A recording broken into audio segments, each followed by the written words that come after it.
പക്ഷേ എന്നോട് ഇടപെട്ട ആ ശക്തി എന്നോട് പറഞ്ഞിട്ടുണ്ട്, ഒരു സമയത്ത് ഏലിയൻസ് മനുഷ്യനെ അവരുടെ ടെക്നോളജിയിലൂടെ ഒരുപാട് ഹെൽപ്പ് ചെയ്തിട്ടുണ്ട്. പക്ഷെ മനുഷ്യനാണല്ലോ, മനുഷ്യൻ മൃഗമായി മാറി.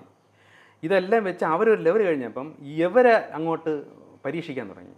ഇവരെ അറ്റാക്ക് ചെയ്യാനും ഇവരെ കീറി മുറിച്ച് ഇവർക്ക് ഇതൊക്കെ പറ്റണമെങ്കിൽ ഇത് കൊണ്ടാണ് ഇവരുടെ ബ്ലഡ് ഇങ്ങനെ ഈ ഫോർത്ത് ഡയമെൻഷനുള്ള ഇവരോട് മനുഷ്യൻ ഇങ്ങനെയൊക്കെ ചെയ്യാൻ തുടങ്ങിയപ്പോൾ ഇവർ ഇപ്പുറത്തോട്ട് വരാതെ, അതായത് ഏലിയൻസ് മനുഷ്യനെ ഒരു കാലഘട്ടത്തിൽ സഹായിച്ചുകൊണ്ടിരുന്നു. പിന്നൊരു സമയത്ത് മനുഷ്യൻ ഈ സഹായിച്ചവരെ തന്നെ തിരിച്ചടിക്കാൻ തുടങ്ങി. അവരായിട്ട് പരീക്ഷിക്കാനും അവരെ അങ്ങോട്ട് ശല്യം ചെയ്യാനും തുടങ്ങിയപ്പോൾ അവർ പതുക്കെ അപ്പുറത്തോട്ട് മാറിയിട്ട് അവർ ഇടയ്ക്ക് വരെയും പോയി ഇപ്പോഴും ചെയ്യുന്നുണ്ട്. പക്ഷേ ഇങ്ങനെയുള്ള വ്യക്തികളുടെ അടുത്ത് ഇങ്ങനെയുള്ള സിറ്റുവേഷനിൽ നേരിട്ട് ഇപ്പം വരുന്നില്ല. അവർക്കൊരു ഭയമുണ്ട്. അപ്പോൾ ചന്ദ്രനിൽ കാല് കുത്തിയെന്നത് ശരിയാണോ? സഹായിച്ചിട്ടുണ്ടായിരിക്കാം, സഹായിക്കാൻ ചാൻസ് ഉണ്ട്. പക്ഷേ ഇവരിപ്പോൾ സഹായിക്കുന്നില്ല. അതാണ് ഇപ്പോൾ അങ്ങനെ പറ്റുന്നില്ല.